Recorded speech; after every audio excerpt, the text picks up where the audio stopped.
Cara, eu tenho um paralelo que a fala de vocês foi muito boa, assim, já de entrada, de contexto, que é desse valor do qual que é o objetivo da pessoa, o que ela quer fazer e de montar esse processo do fit meio customizado de acordo com a individualidade, claro, de quem é a pessoa, mas também do que ela quer.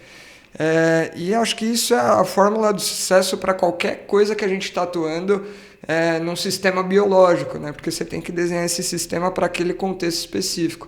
E eu gostei muito de entender que isso acontece, e eu fico pensando agora nas especificidades de acordo com a modalidade, assim. Então, o que vai mudar de acordo com uma geometria de quadro, com uma bike contra-relógio, uma bike de mountain bike.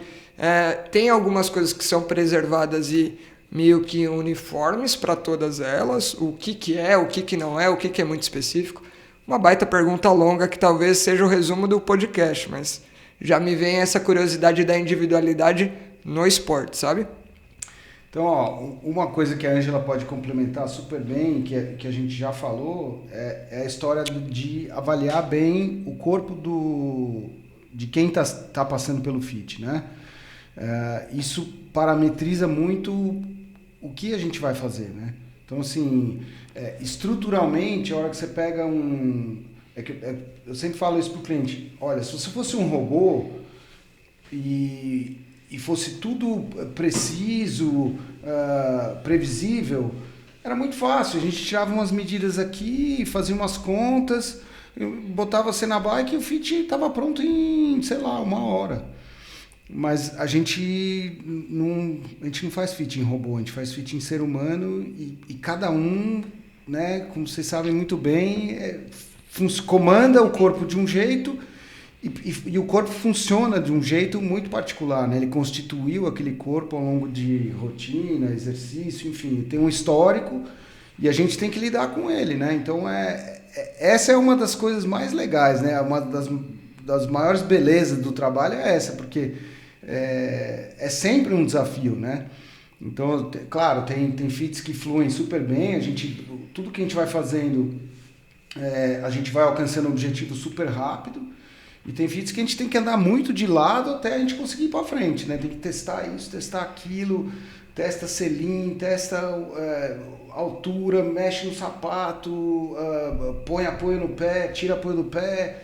Nossa, é um desafio enorme, assim. Então, essa atenção ao indivíduo é extremamente importante, né? Eu tenho um amigo nosso que faz terapias manuais, né? Faz um trabalho muito legal e ele falou, acho que isso é uma coisa que é muito usada, né? No meio da físio, de quem mexe com o corpo. If you're not assessing, you're guessing, né? Se você não está avaliando, você tá apenas chutando, né? Você está adivinhando, né?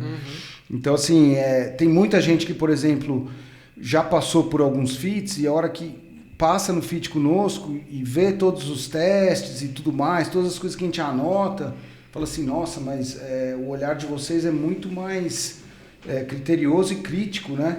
A gente fala, porque a gente está trabalhando com umas ferramentas que dão uma informação bem precisa para a gente.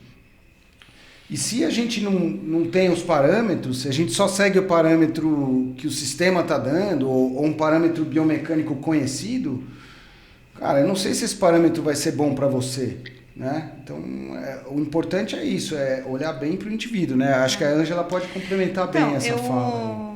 Aproveitando a pergunta, a gente começa sempre, né, diferentes quadros, né? Então, qual é o olhar para cada um dos tipos de bicicleta, né? Enfim, independente da bicicleta, a gente tem 3 pontos de apoio. 5. Desculpa. 5, A gente tem 5 pontos de apoio. Tem gente que fala 3, tem gente que fala 5. Isso. Né? Os pés, a pelve e as mãos. Sim, então, aí você duplica, né? Por isso.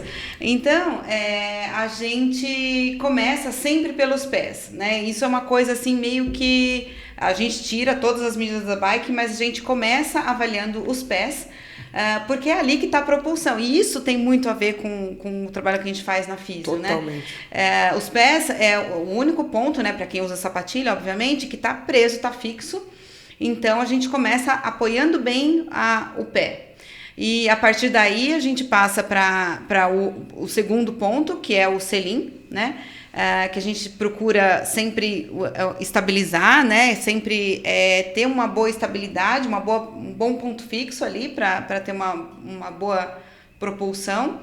E por fim, os apoios, né? Então, assim, o que mais muda, assim, nos diferentes tipos de bicicleta, primeiro que a mountain bike tem as suspensões, então isso muda um pouco, e o apoio também muda bastante, né? A posição do tronco, dependendo do objetivo da pessoa e dependendo da modalidade. Em geral, a mountain bike é um pouco mais erguido o tronco, com as mãos um pouco mais abertas. A speed, o tronco é um pouquinho mais abaixado e as mãos mais fechadas. E por fim, o triatlo ou a de contrarrelógio é uma posição bem agressiva, né? Aí os antebraços ou, né, já no pad com o tronco bem abaixado. Então, basicamente muda isso, mas assim, é sempre aquele tal negócio, né? A gente busca as informações da pessoa, né? Até que ponto ela quer aquela posição e até que ponto ela consegue ficar naquela posição. Uma coisa é querer, né? Outra coisa exatamente. Então, assim, não, eu quero ficar super aero, aí pede para fazer uma flexão simples, né? Um dedo ao chão ali e não consegue, né? Então, já é uma coisa que a gente Eu acho que é até atenção. legal levantar essa pergunta, assim, se usualmente vocês fazem testes com ciclistas, tipo, para identificar, sei lá, uma restrição de mobilidade importante para uma posição aérea. Era sobre isso tudo que o Dani estava falando. Vocês fazem. Era disso Exato. que ele estava falando. Todo esse processo, né, Dani, de anamnese, Então tem um processo bem estruturado que a gente identifica justamente esses pontos que vão levar a um ajuste, entendeu? A gente gasta uma meia hora checando, né? Checando o indivíduo, né? Estabilidade, mobilidade, flexibilidade. Desmetrias, né? Desmetrias, todo mundo é assimétrico. tem uma dominância, né? Exatamente.